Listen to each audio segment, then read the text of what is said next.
they all had a singular objective. They all moved as a single unit to achieve that objective. And our defensive tactics were not effective. Our CS gas, OC spray, they fought through it to attack a singular objective and achieve that objective. So that's why I don't really call it a riot. That was a mobile force that was pre-planned, that they wanted to achieve their objective, which was stopping the transfer of power. Your task will not be an easy one. Your enemy is well-trained, well-equipped, and battle-hardened. There is not a liberal America and a conservative America. There is the United States of America. Good night and good luck. Hey, folks, and welcome back to the Lincoln Project Podcast. I'm your host, as always, Rick Wilson. We have a very special guest today. It's Danny Hodges. Danny Hodges is a name you probably haven't heard, but you should know. Danny is a Washington, D.C. police officer, and you've seen him 1,000 times. He is the police officer that day defending the Capitol who was caught in the doors when the mob was charging the building. I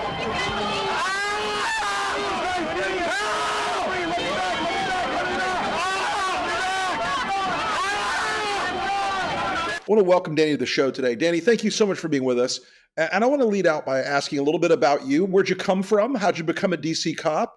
What's your backstory a little bit so folks understand your background? Hey, Rick, thanks for having me on. I was born and raised in North Carolina. Had an idyllic childhood down there until about the age of 16. Moved up to Northern Virginia with my folks then, and went to college for a little while at George Mason University. And then just gradually drifted eastward until I landed in D.C. because I was applying to police and fire jobs, and eventually MPD took me in D.C. So here I am. Okay. Well, so on that moment on January 6th, I'm going to jump right to the story now. When did you get deployed to the Capitol that day? When did you mobilize to go to the Capitol? Was it before the attack started, or was it as the attack was happening? So my CD, or Civil Disturbance Unit, was assigned to work the rally that day, and we started at, I want to say, around 7 a.m. We were initially assigned to Constitution Avenue, which is the road that leads to the Ellipse just outside it. So I was there all day. We were there when the speech ended, when the rally ended, and people started flowing from the Ellipse to the Capitol. And then I heard on the radio as things were just getting more and more out of control at the Capitol, until eventually the commander we had in the field there at the Capitol just started requesting more and more units, until they requested my unit to go down to the Capitol. So we left, from Constitution Avenue to the Capitol once things started really getting out of control. So on the radio traffic, were you here? Did it seem like the minute they left the Ellipse, when did it transition from, oh, they're leaving the Ellipse, to, oh, shit? Yeah, I don't have, the timestamps memorized. Sure. It was pretty, it was pretty soon after. There was no, it was obvious that it was the same group, that it was as they were leaving the Ellipse, they were going to the Capitol, and it just made things worse and worse. But right. So you have a couple thousand folks suddenly walking down the mall. And folks, it's about a 10, 15 minute walk maybe to the Capitol. It's not a long walk. So you got this understanding suddenly a couple thousand of these people are coming down. Some are walking down Constitution, some are coming right up the mall itself. And so as you're doing this, they're getting closer. And so Metro and the Capitol Police have to coordinate these sort of things. But as soon as the first parts of the mob got there, they started heading up to the bicycle stand barriers and pushing those over. Were you hearing from the Capitol Police when the violence started to hit? What was the radio traffic like? What were you guys hearing? Did you anticipate you'd be going into combat? Well, the context for us was basically the whole year of 2020 with the Black Lives Matter protests and riots. Sure. So we had been working riot control for a very long time. There's something that we were used to, and that day we were just there for another event that could potentially turn into criminal activity, but we didn't anticipate what happened. So that was our background going into that. And what we heard on the radio, we don't have shared channels with U.S. Capitol Police, Okay. so we just had MPD traffic on our air, and we heard our commander over the air, and we had heard him before getting obviously agitated with Right. events in 2020, but it became something new. You could tell from his voice that the threat was greater than anything that we had anticipated before. So that's just listening to his voice, we could tell that it was getting real. And so by the time we got to the Capitol, we pulled up on the west side, it's the sort of the northwest portion of the Capitol grounds, and then we that was as close Senate as we get. side, right? Yeah, Yep. that's as close as we get in a vehicle. So we got out on foot and mobilized into two columns and had to march our way in there from there. And the Capitol was already largely surrounded by people. So we had to march through them until eventually we were attacked and had to fight our way up to the line. So how close to the Capitol building did you get before they attacked you? I mean, pretty close. It was when we first started, making our way through the crowd, they were content to yell at us, calling us traitors, calling us oath breakers, telling us to remember our oaths, telling us to be on the right side of history. But as we got closer, the more aggressive and violent the crowd became until eventually they attacked us. They cut off our formation. So we were separated from our leadership and we were attacked on all sides.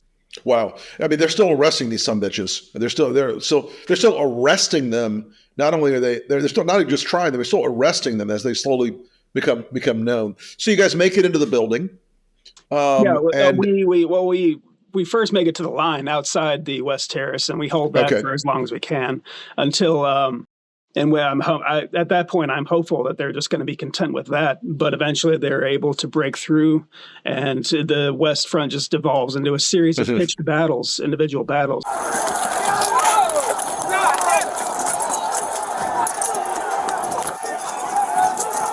I was pushed up against a wall by like 4 or 5 guys, while one of them grabs me by my neck and holds me down and tries to gouge out my eye. You can actually hear it in my body-worn camera as I'm screaming and trying to get him off me. Thankfully, I was able to do so before any permanent damage was done. We lost the line! All MPD, step back! All MPD, step back up to the upper deck! All MPD, step back to the upper deck! We couldn't restore the lines, so we just retreated into the building itself. Now, and that's the famous shot of you you're caught in that door. That mob is uncaring. They're crushing you in that door.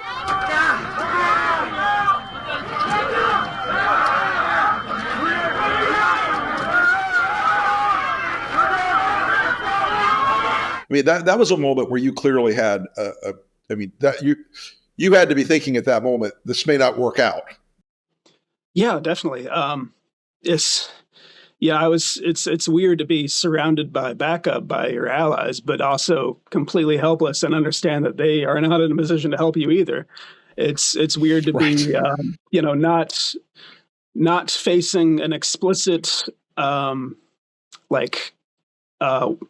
gun threat, like a gun isn't being pointed at my head, but there is absolutely a danger of being severely injured or killed because I was struck in the head with my own baton after someone stole it from me when I was trapped. And that's something that is considered lethal force when we do it.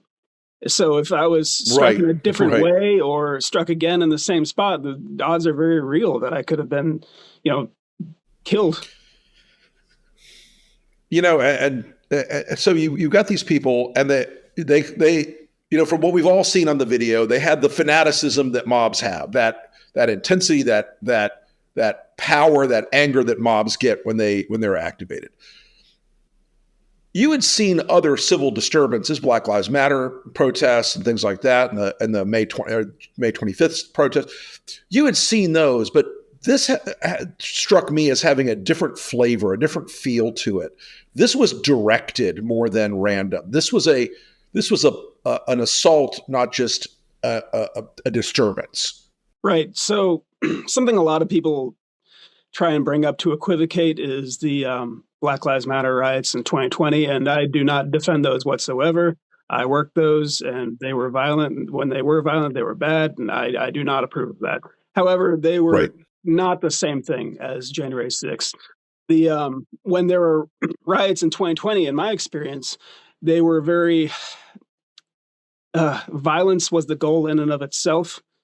The mob, when they attacked us, that was their victory condition.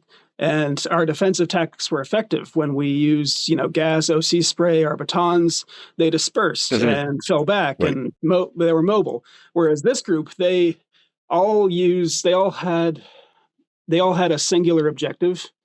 They all moved as a single unit to achieve that objective. And our defensive tactics were not effective.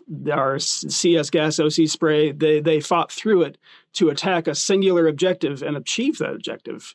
So that's why I don't really call it a riot. That was a mobile force that was pre-planned, that they wanted to achieve their objective, which was stopping the transfer of power. And that really is something that, everybody in service in this country swears an oath to the Constitution. And all they're yelling at you that you're breaking your oath. All these people, many of them former military, many of them former law enforcement, or some even current law enforcement that were involved in January 6th, they were fundamentally breaking an oath. They were breaking an oath that would break the country.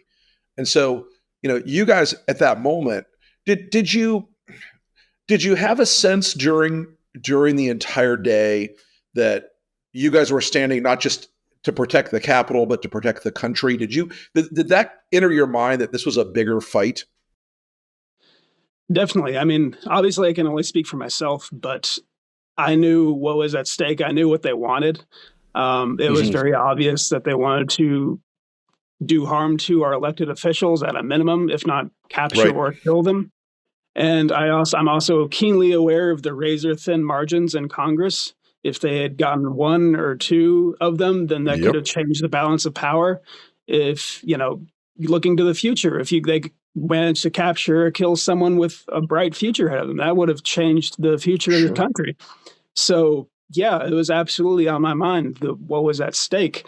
And that's something I'm proud of, is something someone brought up many years later that I didn't even think of. They mentioned that, I didn't even run away, and it never even entered my mind to retreat. So when they said that, I was like, oh, I guess I could have, huh? But no, it's fight as long as you can, hold out as long as you can. That was it. So the story I don't know, and I think people would love to. So how did you get out of the door, and what happened after that? Yeah. So I was obviously, as everyone's seen, I was being crushed between this metal door frame on one side of me, on my right, sort of back right side, and then on my left, there's the mob that was pushing forward. And I was completely helpless. I was, my arms were pinned to my side. I couldn't get to any of my equipment. So all I did was I cried for help, because that's all I could do at that point. And thankfully, some of the officers behind me heard me and were able to back up enough to create enough room for me to get out of there. And so once I did that, I fell back to the rear, put some water on my face, took a few minutes to rest, and then I got up and got back out there, because the fight wasn't over, and they needed every body they had. So until backup got there in force, I had to do my part.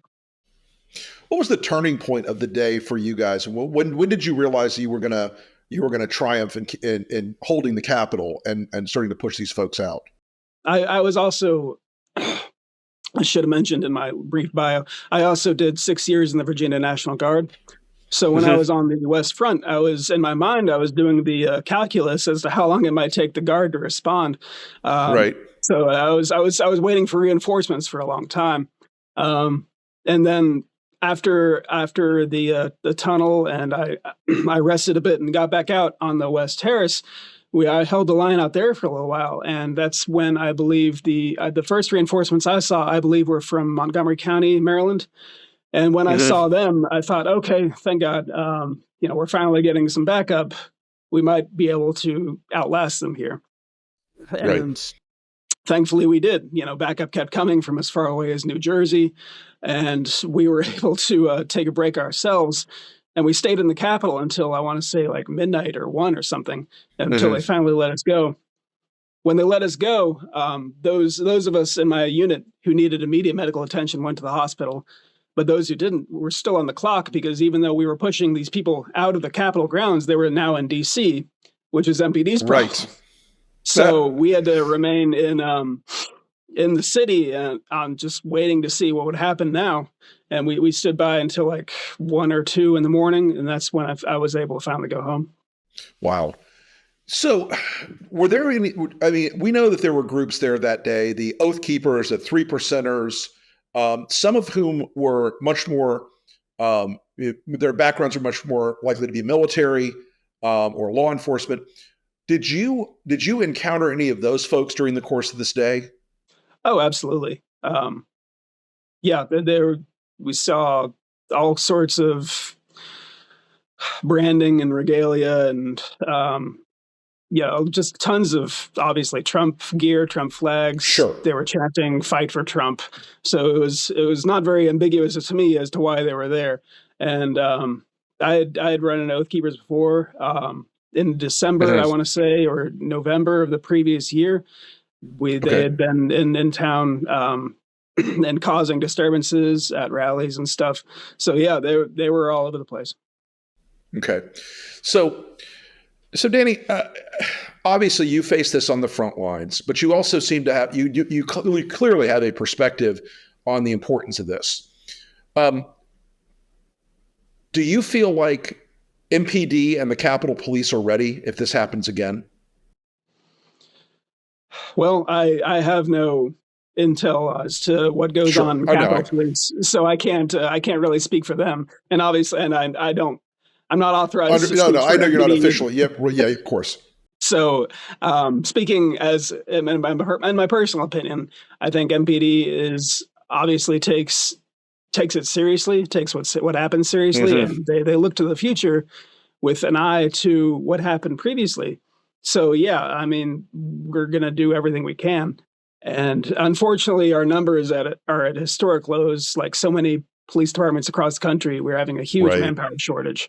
And that's really exhausting. A lot of people working mandatory overtime, force doubles all the time. But regardless, we're going to be out in force, and we're going to do everything we can to secure every aspect of our election.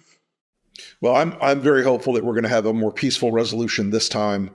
Knock on wood, but it is to the credit of guys like you who stood on the line that day. That because if the mob had found Nancy Pelosi,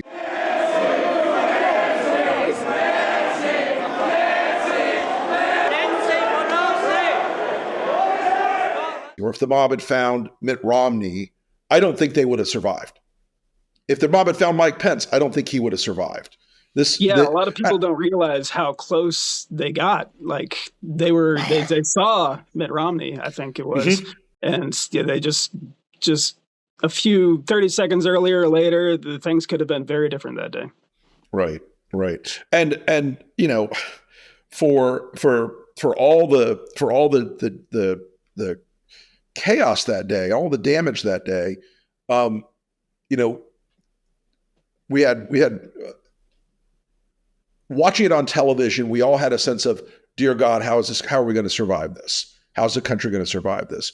But, again, I just want to praise the work that you guys did that day and the Capitol Police did that day and everybody who came in to back it up that day, because it will go down in history, I think, as one of the most perilous days of our country's history.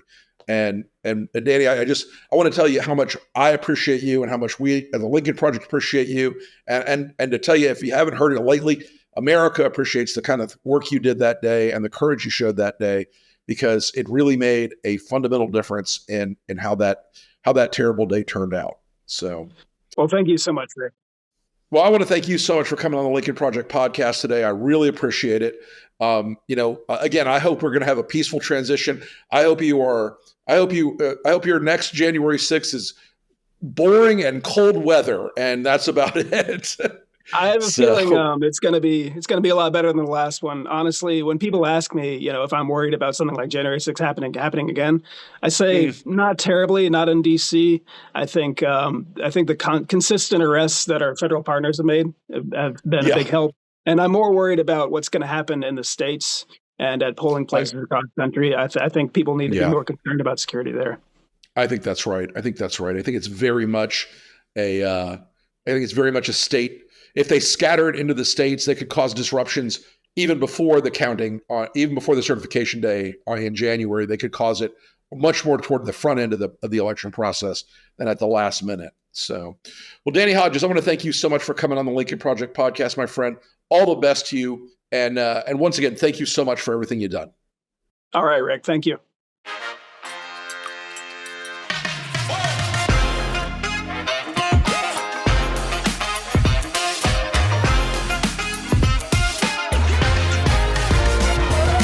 Good night and good luck.